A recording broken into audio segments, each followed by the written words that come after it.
Welcome to Drawfee, where we take your dumb ideas and make even dumber drawings. I'm Caldwell. I'm Nathan. I'm Julia. And I'm Jake. And if we're all together, Nathan, that can mean only one thing. Oh my god, is it anime? It's anime. It's anime! No, Guys. wait, we're doing it? What? We're doing it. We're doing it? I we're don't finally understand doing what's it. happening. Yes! What? Sora chira sarame! Dun. Yo! Oh, I'm so hyped right now. I don't understand. That's right. Julia. Julia's so confused. What is happening? It's, Julia, this is the best moment of everyone's lives. We just invited Julia here for cookies and juice. Yeah. Yeah. She's been ensnared by our trap. Yeah, we've entrapped you. Someone said anime, and I was in, but I didn't ask what anime. What anime are we doing? We are doing, we're going to do a two-part video. We're going to be doing JoJo from memory, but then, Julia, you're going to have to draw the characters that we draw. You're going to have to draw their stands from memory as well. So Nathan and I will draw two JoJo characters from memory. Right. And then you will draw the stands of those JoJo characters. Sorry, Hamon fans. We're doing stand powers. Deal with it. But Will Zeppeli is a just shut up. I also am a fan of the ripple technique. Did not think it got its day in the sun. I don't know if they ever bring it back, but I really think they should. I like that psychic karate style that the older JoJo's practice. If you're not fully familiar with what's going on, we are drawing JoJo characters from JoJo's Bizarre Adventure, as suggested by pretty much half of our audience, I think. Yeah. We mentioned how much we love the show a lot. Yeah. So it's only fair that we finally get to draw some characters from it. Yeah, I think the two things that people on this channel like are JoJo's Bizarre Adventure and Julia ruining things. So we figured we just... It's gonna be ruined. Let me tell you. It's amazing. It's like if Donatella Versace, coordinated a pro wrestling league. It's the best. I mean, It's it really true. is. If Julia drew an anime, it would look like JoJo's Bizarre Adventure. So, Just chiseled Great. men. yeah, just the most angular men. Well, I want to get started. So Caldwell and I have seen the show, so we will be drawing these characters from memory, whereas Julia has not seen the show, so she will be drawing the stands based solely on their hilarious names. Yes. And, just whatever goes on inside her head. Yep. We're really leaving It's it a lot of chaos. open-ended. Yep. Nathan, are you going to get started? I would love to draw a JoJo character from memory. Jake, please. Okay, let's go with one of the fan favorite characters from Part 3 Stardust Crusaders. Okay. He is both a source of melodrama and comedy and ennui. He's kind of our point of reference character. You can tell the creator had a lot of fun with him. The French swordsman and seeker of vengeance, Jean-Paul Polnareff. Polnareff! Yeah. Okay. Wait, That's is a it great like one. Jean-Luc Polnareff? It's very French. He's a Frenchman. What's his full name? Jean-Pierre Polnareff. I'm sorry. Yeah. Named after French singer-songwriter Michael Polnareff. That's what I was thinking. Of course. But that's another key thing is the creator of JoJo's Bizarre Adventure loves music references. The entire series is he'll just throw in a character and just be like, oh, this ancient Indian kung fu master's name is Tom Petty, and with no irony whatsoever. Well, it's Ton Petty. Tom Right. Petty. Wasn't one of the main villains in the second season just named Cars? Yeah. Oh, no, it's Cars and his buddies AC/DC and Wham. Whammoo. You guys are really selling me on this anime. Yeah, ancient men resurrected from stone, and they're Yeah, the named Hillerman. after decent rock bands from the 80s and 90s. And it's also it's a copyright nightmare. The reason why this show has been so big in Japan for decades and only now is coming to America with a real fan base is just getting all the rights in order was impossible. Famously Prince blocked every attempt to bring over JoJo stuff because there's so many Prince references everywhere. And he's like, no, you don't get to sell a doll called Golden Experience and not pay me. Yeah, I think part 5 it's Ario Vento, but the subtitle is just, Please Be My Friend Prince. XOXO, some Japanese manga artist. Oh, yeah. Does Japan just, like, not have as strict of copyright stuff? Or, like, how does that work? They absolutely do not. It is, like, they don't have as much of a lawsuit culture. Yeah. And they do not, they're not as strict about copyrights. So, like, that's the weird thing now when you watch it on Crunchyroll or, like, any other way is that, like, the characters will be speaking in Japanese, and in the subtitle, like, they'll be like, my stand, bad company. And then the subtitles, it'll be like, my stand, worst company. Worst company. I mean, yeah, even the main character in part 4, his stand's name is Crazy Diamond, but they changed it to Shining Diamond. Which is fun, because, like, they're doing knockoffs of their own stands. Yeah. They beat us to it. Copyright law beat us to it. It's a better knockoff producer than we'll ever be. Now, I see, Nathan, you got Polnareff's famous hair kind of shaped out. Yeah. That beautiful cone. Yeah, he's got a beautiful, just like pillar of hair. It's like a Kentucky Fried Chicken bucket of hair. Does Polnareff have eyebrows? I'm trying to. I know he has like a big brow. See, here's the thing: is like you're trying to build a JoJo face like it's a face and not an architectural construct of various strats and lines. A slab of marble. Yeah, you kind of have to like. I'm just okay. You know what? I'm just going full brow. Yeah. With this guy, I'm just we're gonna do it this way, and because I haven't seen Stardust Crusaders in a while. Yeah, Nathan, this is from memory. I think you're allowed to fuck up way more than you already have. Okay, well, I'm trying to be the good. Okay, I just know he's got like.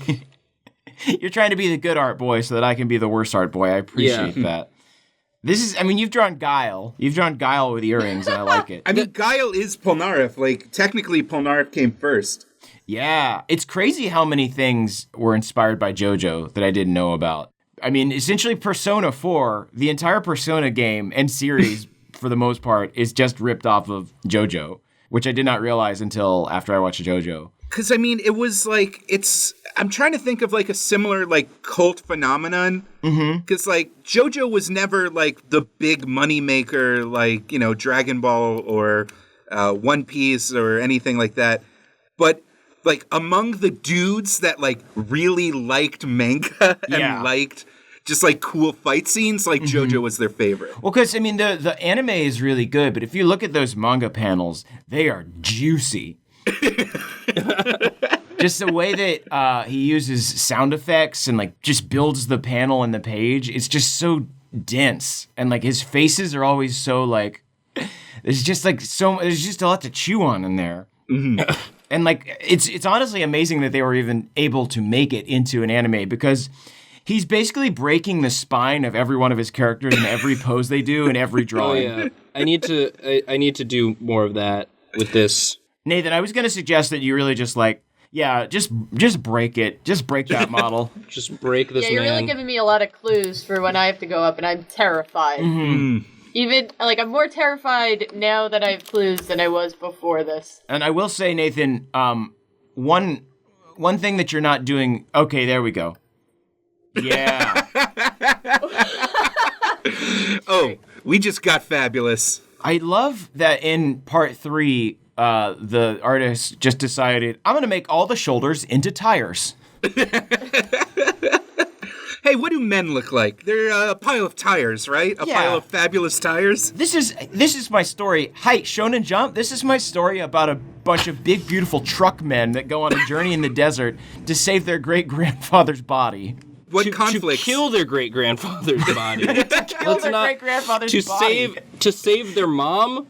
It's because, oh god, that's the other weird thing, is that the crux of the entire plot of part 3 is like, we have to go kill this vampire grandpa ghost body Frankenstein because because the one woman in our life who also got these powers is too weak and womanly to not die immediately.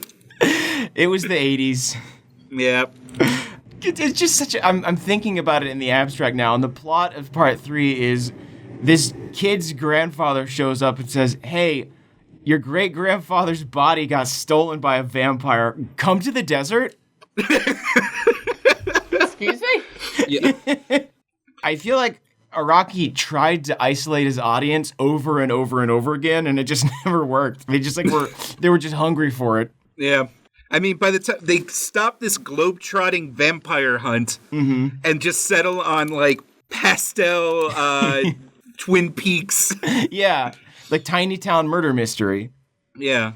Someone was, I can't remember where I heard this, but someone was talking about how, like, the grand finale of part 4, when Josuke's fighting Kira, is, like, literally a high school student and a businessman cowering in the middle of a suburban neighborhood, just trying to, like, hide around corners and not actually fight each other. It's true. Compared to part 3, where, like, there was a rooftop battle across time. What is the show? It's Naruto and pro wrestling and a fashion show and...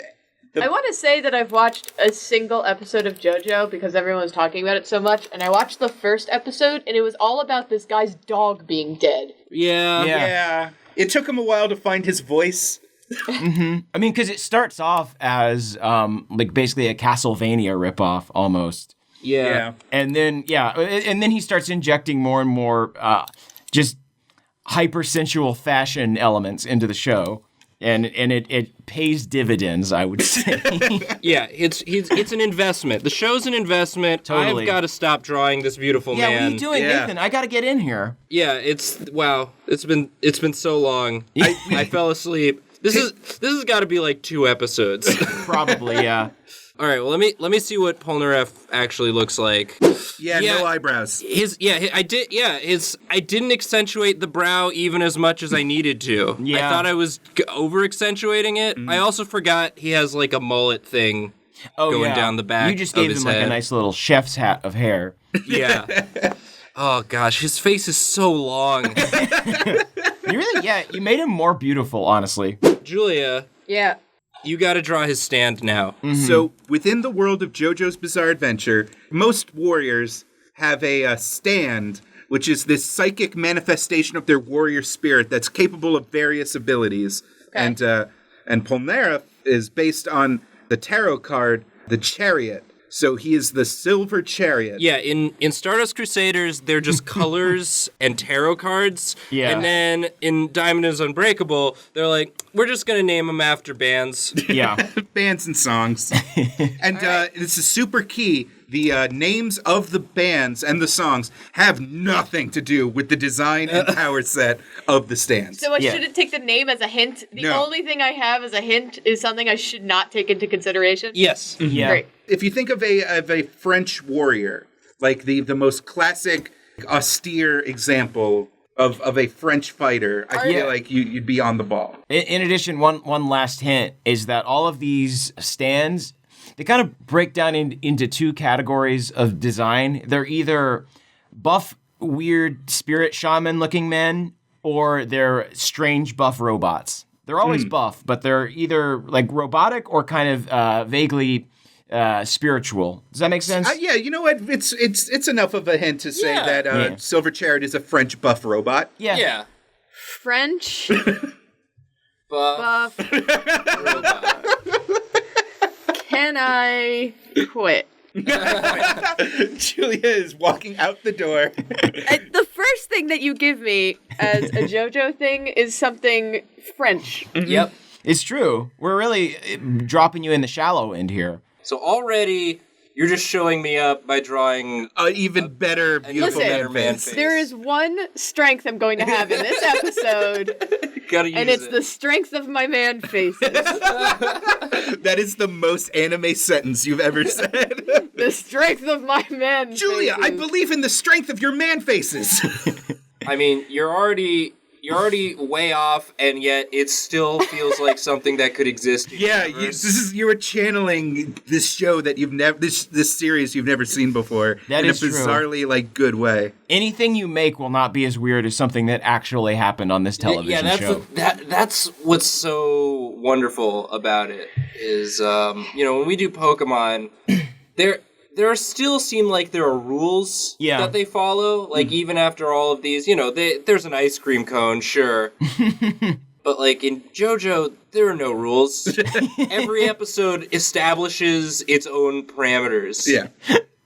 It's really, each episode feels more like a comedy sketch than like a series of a manga where it's just like, this is the crazy rule we're following this week, and we're going to see it to completion. Yeah, we're just going to follow it out. That's what makes it so good, though, because like a lot of times, I'm thinking usually in series like Bleach or Dragon Ball or something, Right. like it's like, well, this character is definitively stronger than this other character, so like there's no drama or anything. Right. But in JoJo, it's like, my power is the ability to turn you into fog if I cut you.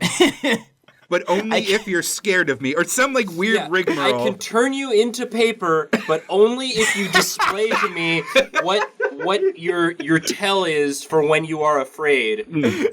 I can manifest the sun, but only if I'm standing within 6 meters of you. I live on an electrical pylon, and I can control it as long as I'm standing on it. Versus, I can like cut good.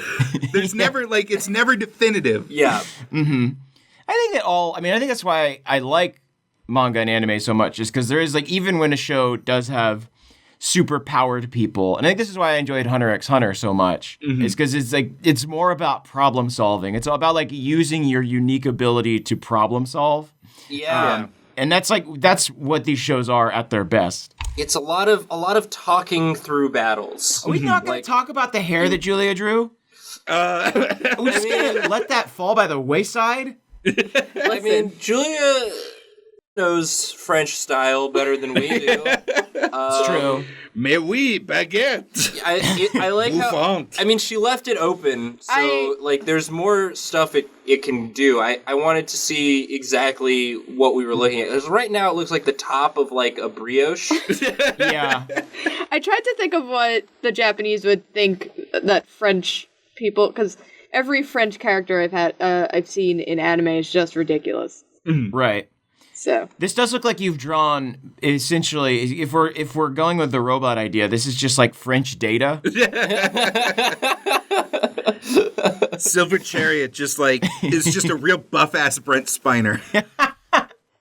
Yeah, this is one of the worst Next Generation episodes. It's Data gets a haircut.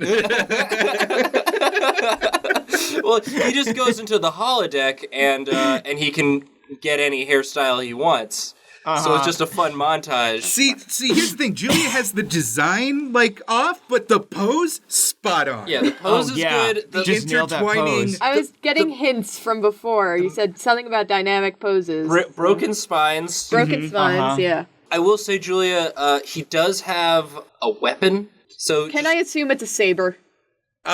Same sport, different blade. Oh my god, it's a foil.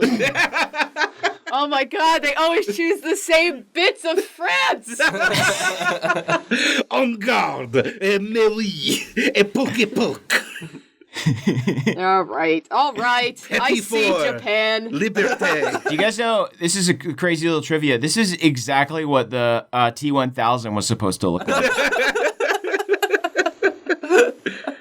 It's just a French man that could turn into metal. And he had a fencing foil. Oh, damn. Yeah. Tucking it behind. Oh, and he's touching it. Oh, it's so good. Perfect. Julia, this isn't Silver Chariot, but it should be. Yeah, like Yeah. you captured the spirit so well. This is like if someone, you know how like people draw Pokemon as people? Mm-hmm. This is like if someone drew Silver Chariots, like if they were your Mansona. waifu. Yeah. Nathan, the phrase you're looking for is Gajinka. Thank you, Caldwell. I thought I had been weebing it out a little too hard this episode, so I didn't correct it. Yeah. You gave me that alley-oop, and I appreciate it. I don't know what I'm doing. No. But it's whatever you're doing, keep doing it. It's very fun. I saw you working on that hair, and then you stepped away from it to see if your brain could come up with a solution. Hey, guess what? It didn't. Yeah, well, no, I liked what you were saying before, Nathan. What if his hair is just French bread? Yeah. Oh, okay, like a baguette.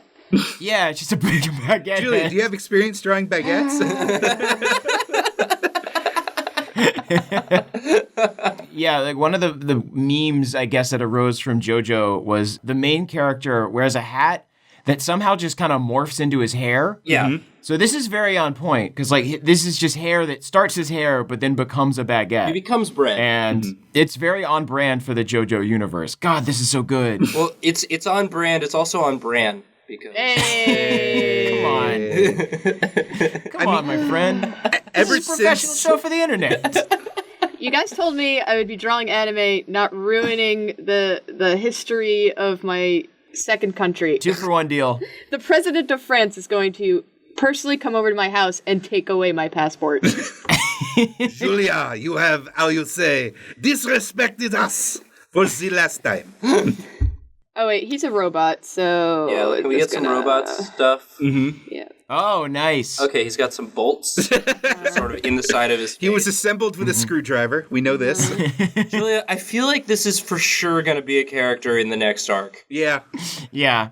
Am I nailing it? I mean, you're the fact that you're nailing like that you are spiritually so in tune with JoJo makes me think that you must start watching this show. Yeah, this is exactly why we wanted to do this because like we knew you weren't going to get it right, but like you've gotten it more right in essence.